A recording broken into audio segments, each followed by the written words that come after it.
O vocábulo êxodo significa a saída de pessoas em massa de algum lugar. O livro de Êxodo conta exatamente como foi o processo de libertação e de retirada do povo de Israel do Egito, tendo o Senhor Deus escolhido Moisés para liderar essa missão. Vemos como o coração de Faraó se endurecia a cada vez que Moisés a ele se dirigia, pleiteando a liberação do povo hebreu cativo naquele país para prestar culto ao Senhor. Deus foi castigando o povo egípcio por meio das pragas que mandou por intermédio da boca de Moisés, toda vez que Faraó prometia libertar o povo e depois voltava atrás. Essa situação, retratada no livro de Êxodo, guardadas as devidas proporções, representa a situação do homem no mundo. O Egito e todo o seu povo são a representação do mundo. O povo de Israel é a representação dos filhos de Deus. Moisés aponta para a figura de Jesus Cristo e Faraó para a encarnação de Satanás. O povo de Israel são os descendentes de Israel, antes chamado Jacó, os quais desceram para o Egito para se reunirem com José, o qual havia sido vendido por seus irmãos como escravo e veio a se tornar governador do Egito. Os descendentes de Israel são o povo escolhido por Deus como seu povo e são os herdeiros das promessas que Deus fez a Abraão, de que seriam um povo grande, próspero e abençoado. Foi para o resgate e a salvação do povo descendente de Israel que o Senhor Deus enviara seu Filho Jesus Cristo, o qual, posteriormente, como obra de seu infinito amor, estendeu a libertação e a salvação a todos que nele creem e o recebem como Senhor e Salvador. Assim como Deus enviara Moisés naquele tempo para resgatar seu povo cativo no Egito, enviou também seu Filho Jesus Cristo ao mundo para expiação dos pecados do mundo inteiro e para nos livrar da morte eterna.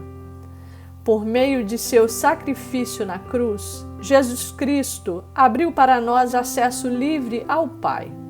Levou na cruz todas as nossas enfermidades, lavou o nosso pecado com seu sangue. Desceu ao inferno e tomou a chave da morte das mãos de Satanás. Ao subir aos céus, ainda nos enviou o Espírito Santo Consolador para nos esclarecer sobre todas as coisas e para nos convencer do pecado, da justiça e do juízo. Jesus Cristo é a expressão perfeita de Deus, é o Verbo de Deus encarnado. Ao longo de todo o tempo em que viveu na terra como homem, manteve plena intimidade com o Pai, sempre em estado de sujeição, de oração e de adoração. Moisés também gozava de intimidade com o Pai, eis que Deus lhe falava face a face. E Satanás, pai da mentira, é o adversário da nossa salvação. Foi expulso do céu porque intentou ser igual a Deus. Usando de mentira e de astúcia, enganou Eva e levou o primeiro homem, Adão, a pecar, sendo ambos, Adão e Eva, expulsos do paraíso. E são essas armas que o espírito maligno usa até hoje para nos afastar da presença do Pai. É ele que apresenta as piores e as mais sórdidas situações ao homem para se contrapor aos ensinamentos de Deus. Faz com elas um lindo embrulho sedutor, com a aparência de coisas boas e inofensivas. Engana, enreda e aprisiona o homem. Torna-os cativos e os oprime e escraviza. E assim aconteceu com o povo de Israel no Egito. Depois que José e seus irmãos morreram, e quando esse povo já era muito numeroso naquela terra estranha, outro faraó subiu ao poder e ele não conhecera a José e seus feitos. Preocupado com o aumento desse povo em seu país, Faraó passou a escravizar o povo de Israel e o manteve cativo por mais de 400 anos, debaixo de açoites e de opressão, obrigando-o a um trabalho duro, sem descanso e sem nenhum direito. O Senhor Deus enviou Moisés para libertar o povo de Israel dessa opressão. E vemos como Faraó, mesmo diante da demonstração do poder de Deus por meio de Moisés, relutou e não quis libertar o povo de Deus. O espírito das trevas, que é o ladrão de almas, age assim. Faz de tudo para manter o homem enredado e amarrado. Faz com que as coisas pecaminosas e sujas pareçam bonitas, limpas e não ofensivas a Deus, como forma de manter o homem preso no engano. Ele cega os olhos do homem, faz cair uma rede à sua frente para não enxergar a luz e para não alcançar a verdade, que é Jesus Cristo. Daí, o alerta deixado no Evangelho de João, capítulo 10, versículo 10. O ladrão vem somente para roubar, matar e destruir. E Jesus Cristo arremata: eu vim para que tenham vida e a tenham em abundância. No livro de Êxodo, podemos ver a luta que Deus travou com Satanás para libertar seu povo do domínio do Egito, retratada pela luta que Moisés travou com Faraó para obter esse intento. No capítulo 8, depois de Faraó voltar atrás mais uma vez em libertar o povo de Israel, Moisés profetizou que faria vir moscas sobre todo o Egito, menos na terra de Gósen, onde os israelitas habitavam. A partir do versículo 25 está escrito que chamou Faraó a Moisés e a Arão e disse: Ide, ofereceis sacrifícios ao vosso Deus nessa terra. Respondeu Moisés: não convém que façamos assim, porque ofereceríamos ao Senhor nosso Deus sacrifícios abomináveis aos egípcios.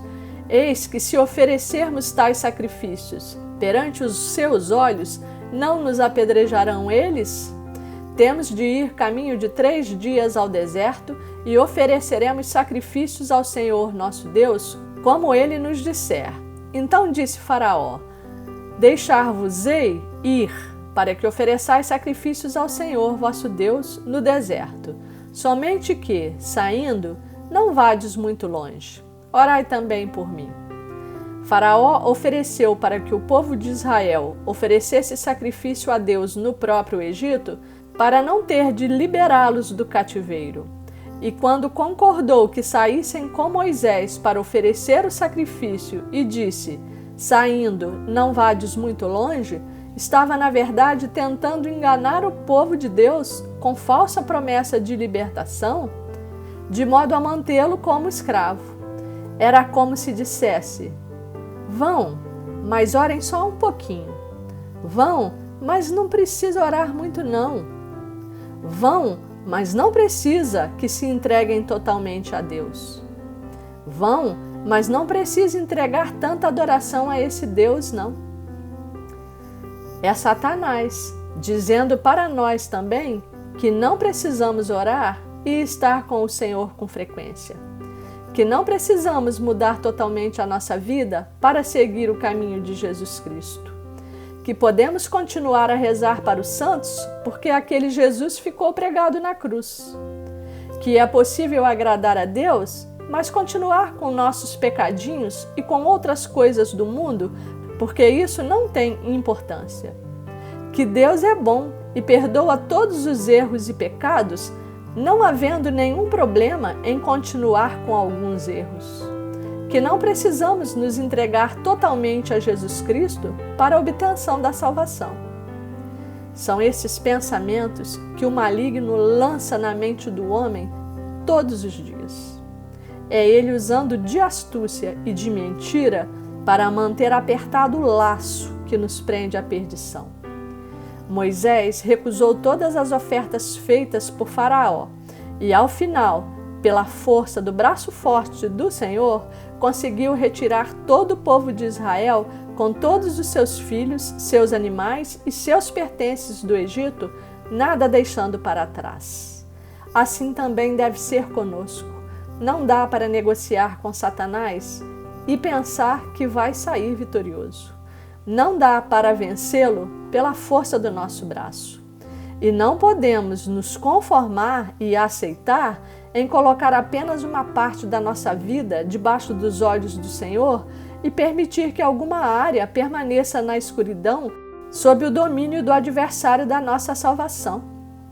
Peçamos ao Senhor que venha em nosso auxílio, que designe anjos para lutar a nosso favor, que nos fortaleça contra o pecado e que renove o seu Espírito Santo em nós, pois a palavra de Deus nos ensina que a nossa luta não é contra o sangue e a carne, mas contra as forças espirituais do mal que lutam contra a nossa salvação.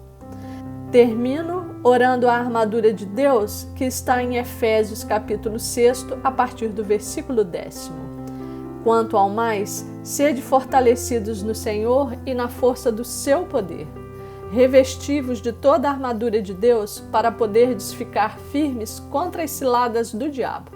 Porque a nossa luta não é contra o sangue e a carne, e sim contra os principados e potestades, contra as dominações deste mundo tenebroso, contra as forças espirituais do mal nas regiões celestes. Portanto, tomai toda a armadura de Deus para que possais resistir no dia mau, e depois de terdes vencido tudo, permanecer inabaláveis. Estai, pois, firmes, cingindo-vos com a verdade e vestindo-vos da couraça da justiça. Calçai os pés com a preparação do Evangelho da paz, embraçando sempre o escudo da fé, com o qual podereis apagar todos os dardos inflamados do maligno. Tomai também o capacete da salvação e a espada do Espírito, que é a palavra de Deus, com toda a oração e súplica, orando em todo tempo no Espírito e para isto vigiando com toda perseverança e súplica por todos os santos e também por mim, para que me seja dada, no abrir da minha boca, a palavra, para, com intrepidez, fazer conhecido o mistério do Evangelho, pelo qual sou embaixador em cadeias, para que, em Cristo, eu seja ousado para falar, como me cumpre fazê-lo.